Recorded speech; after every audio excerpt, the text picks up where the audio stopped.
Hello, everyone. Now, I know that it's hard to keep up on top of what's going on in the Holy Land, but if you want to know more about what's happening here in Israel, I'm Aaron Porras, and this is the Weekly Review.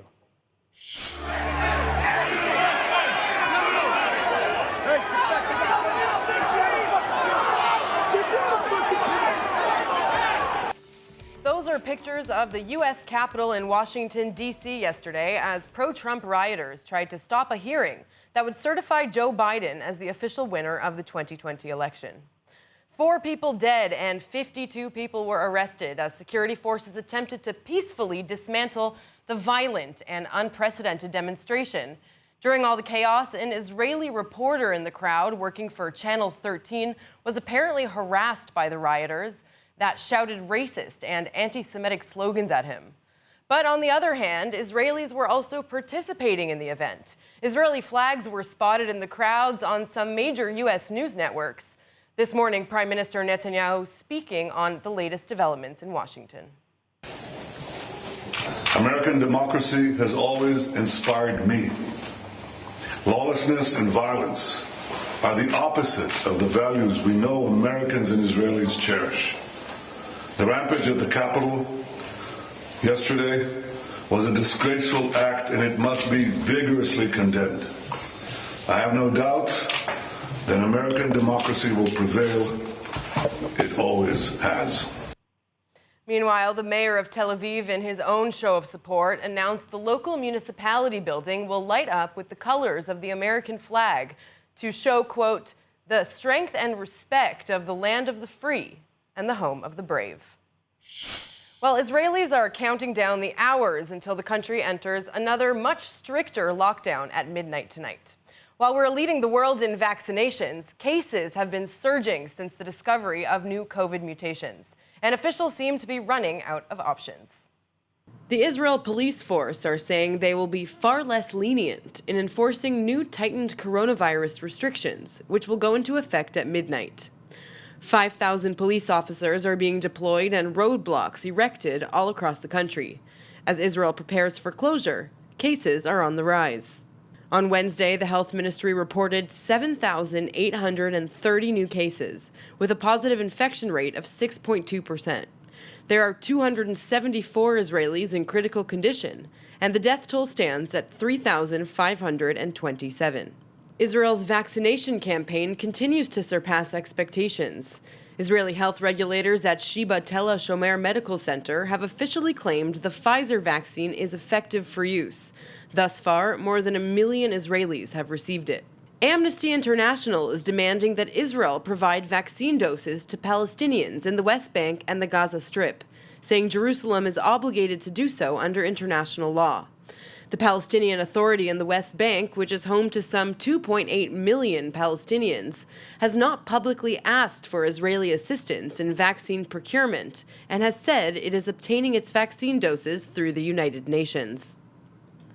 Meanwhile, the Moderna vaccine is expected to arrive in Israel within days. לפני ימים אחדים שוחחתי עם מנכ"ל מודרנה סטפן בנצל, ומחר מתוכנן להגיע לישראל המשלוח הראשון של חיסוני מודרנה. אנחנו ניתן את החיסונים הללו לאנשים שאינם יכולים להגיע לקופות החולים, שהם מבודדים בבתיהם ומכל סיבה אחרת אינם יכולים להגיע לאתרי הזרקה. זה המשלוח הראשון של מודרנה, יהיו עוד, ובכלל אני עובד כדי להביא מיליוני חיסונים נוספים לאזרחי ישראל כדי שנצא אחת ולתמיד ממגפת הקורונה. Hospitals around the country are also postponing elective surgeries to free up space for COVID patients as cases rise. Israel's COVID Commissioner Nachman Ash saying hospitals are filling up and COVID patients must take priority over elective procedures. For example, Haifa's Rambam Hospital saying it will limit surgeries by 17% to prepare for the worst. Lauren Izo, ILTV. All right, now a lot of attention has been paid recently to Israel's incredible vaccination campaign as nearly 15% of Israel's 9.3 million citizens received their first doses of a vaccine in just 2 weeks. But so how exactly did Israel pull it off? אני ממשיך לעבוד מסביב לשעון להביא מיליוני חיסונים לישראל, ובד בבד מערכת הבריאות ממשיכה לחסן את אזרחי ישראל בקצב שמעורר התפעלות בכל העולם. השילוב הזה של הבאת מיליוני חיסונים לארץ וחיסון רבבות אזרחים ביום מאפשר לנו להמשיך להיות הראשונים בעולם לצאת מהקורונה, לפתוח את הכלכלה שלנו ולחזור לחיים. אנחנו במקום הראשון בעולם בחיסונים. אנחנו חייבים להיות במקום הראשון בעולם גם בהצלת חיים. Blasting past every other nation, more than 1.5 million Israelis, or nearly 15% of the population, has now been given the first of 2 doses from the Pfizer and BioNTech coronavirus vaccine. And the whole world is now looking for the recipe to this success as the deadly pandemic continues its spread. But of course, it was also a series of other important decisions responsible for bringing us to this point, and starting with offering to pay a premium to get the vaccines in the first place. Reports alleging that Israel paid nearly twice the market value for Pfizer's vaccine in order to move up in line for distribution. Then once the vaccines arrived, the country began an equally aggressive campaign to dish them out, including breaking down the shipment into pizza box-sized units with Pfizer's permission. Israel prepared very well for the logistical challenges in terms of the cold chain, in terms of finding solutions to enable smaller quantities of doses for remote areas, so that what any country should do, be prepared, but be flexible. The way we make best use of the doses is that they arrive from Pfizer in a tray with 195 vials, which are roughly 1,000 vaccine doses. And what we do is we repack them into smaller packages, and that makes for better use in the different vaccination stations, okay? Because the station might not want to use 1,000 vaccine doses, but rather use 100, 150, or 200. So we individually pack within our logistics center to the exact amount the station requires. Then simultaneously, as the Pfizer vaccine was rolled out across the country, Israeli authorities continued operations to ensure that other vaccines would follow suit, with millions of doses of the similar Moderna vaccine now set to arrive within weeks. That said, having the drugs in stock is just one half of the equation, getting people to take them then being the other. And Israel's Green Passports incentivization program is the shining star on that front, alongside the willingness to vaccinate not at-risk groups with any soon-to-expire doses. I want to be free. I'm not young, and every year is important. I still hungry to travel. And the fact that in 2.5 months I'll be free and I'll be able to see my family and friends and begin to live a normal life again, looking forward to it very, very, very, very much. After they get the vaccine, all the old people who need the vaccine get it. They have a vaccine that they can't to freeze again. So the people that doesn't need necessary the vaccine can't to get it. So I will. Nothing without its setbacks, however, with stockpiles for the second vaccine dose dwindling quickly, leading Israeli authorities to toy with the idea of either delaying the second dose or nixing it altogether, as other nations have decided. And this despite vaccine manufacturers continuously protesting against either of these choices. Israel was good in reacting quickly, but not good in maintaining a long-term strategy to cope with the crisis. The decision-making in many cases was irrational, inconsistent, and not received well by the public. Tehran and Washington at it again. This time, the Trump administration upping its sanctions on Iran, again in response to the latest increase in Iran's uranium enrichment. The United States once again imposing economic sanctions against Iran, following the latest announcement from the Ayatollah regime that it will begin enriching uranium to a level of 20%, far beyond the under 4% limit stipulated in the JCPOA nuclear deal. And the new sanctions targeting Iran's steel sector in particular, including a dozen Iranian companies, 3 foreign holding companies for Iranian firms, and 1 China-based manufacturer. Also, this is on top of the already crippling sanctions reimposed back in 2018 when the United States first pulled out of the 2015 agreement, the Trump administration arguing that Iran never adhered to the letter nor spirit of the deal. Iran, however, views the move as completely legal, adding that they also now plan to install another 1,000 upgraded centrifuges. آغازگر هیچ جنگی نخواهیم بود. اما اگر خطای فاحشی از جانب آمریکا رخ بده، از امنیت و منافع حیاتی خودمون با قدرت کامل دفاع خواهیم کرد. این اقدام بر اساس مصوبه مجلس انجام گرفته و ما فکر میکنیم مطابق با بند 36 برجام هست. حتما با بند 36 برجام انطباق داره این تصمیم. ایران حق خودش میدونه که اقدامات مقتضی را تا وقتی همه طرف‌ها به تعهدات خودشون عمل کنند این اقدامات مقتضی رو ما در پیش بگیریم. The international community, on the other hand, while condemning the recent changes, is mostly just trying to keep things calm. Nous notons avec une vive inquiétude les mesures prises par l'Iran en vue de commencer l'enrichissement de l'uranium à niveau de 20%. Cette action constituera un écart important par rapport aux engagements nucléaires de l'Iran au titre de JCPOA, ce qui aura de sérieuses conséquences et implications pour la non-prolifération nucléaire. D'efforts pour préserver l'accord et revenir à sa pleine mise en œuvre par toutes les parties. That said, Iran's continuing nuclear ambitions are also leading to new partnerships in the Middle East. Israeli Prime Minister Netanyahu and Defense Minister Gantz calling for unity against the growing Iranian threat, and Arab Gulf states similarly refreshing broken ties by realigning with Qatar and praising the United States' recent actions.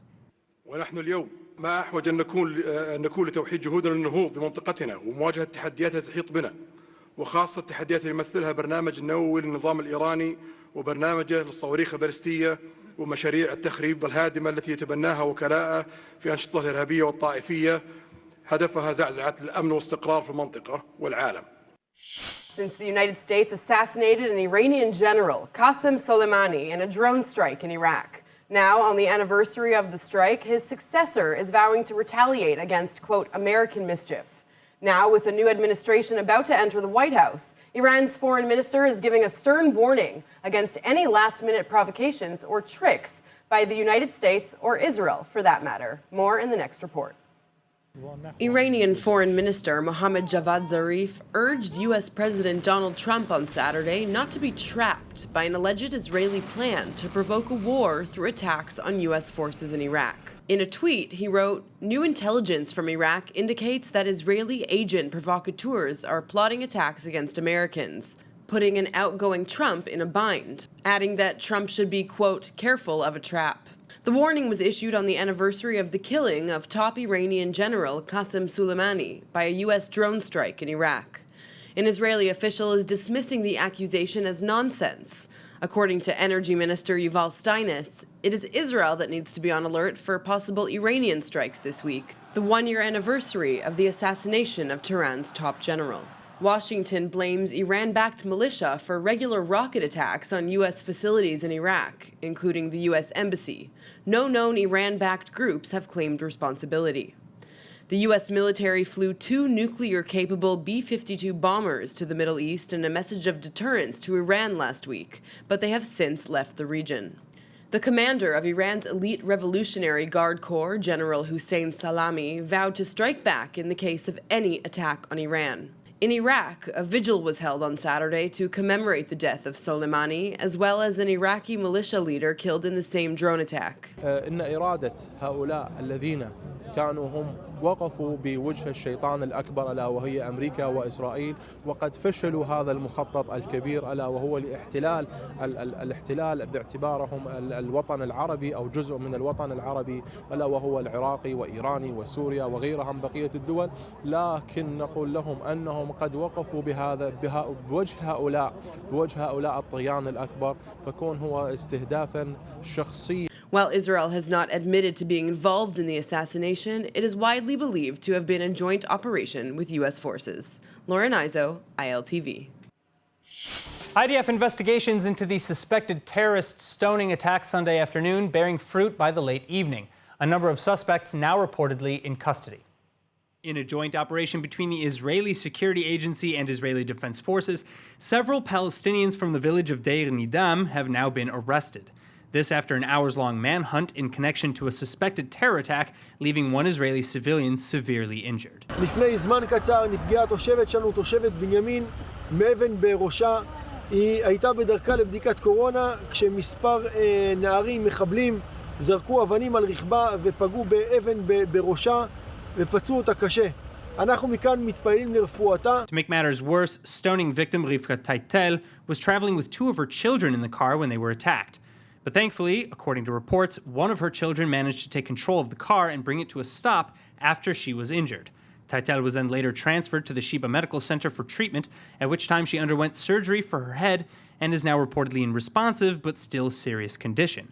Benjamin Council head Israel Gantz going on to call on the government to step up its efforts in protecting the region's streets. כבישי בנימין ידעו ויודעים ימים רגועים יותר מאלה. הטרור זוקף את הראש וזריקות האבנים האלה לא מקובלות, ואנחנו קוראים לממשלה להגדיר לצבא הגנה לישראל 0 זריקות אבנים. זה אפשרי, צה"ל יודע לעשות את זה. בואו תחזירו את השלווה שהייתה כאן ושנמצאת באוויר כאן לשטח בכביש, תמגרו את זריקות האבנים. That said, this latest attack does follow a period of heightened tensions across the West Bank, extremists on both sides of the conflict ratcheting up their attacks. In fact, in the weeks following the terrorist murder of Israeli mother of 6 Esther Horgan, at least 13 stone-throwing incidents have been reported in which Jewish extremists allegedly hurled rocks at Palestinian vehicles. One such incident resulting in the death of 16-year-old Israeli Ahuvia Sandak, when Sandak crashed his car trying to flee from Israel police. And another terror-related news, we now have an update in the tragic terrorist murder of Israeli mother Esther Horgan, who was violently killed 3 weeks ago while out for a jog near her home in Judea and Samaria.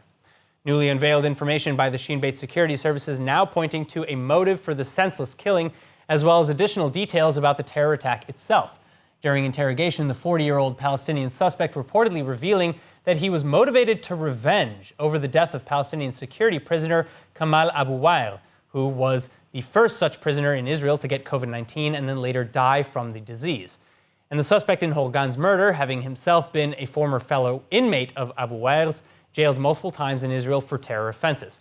Meanwhile, as for the details of the attack itself, the suspect went on to admit that on the afternoon of December 20th, he saw Horgan walking alone through the forest where he was smuggling cigarettes through the security fence, deciding then to approach her and strike her fatally in the head with a rock.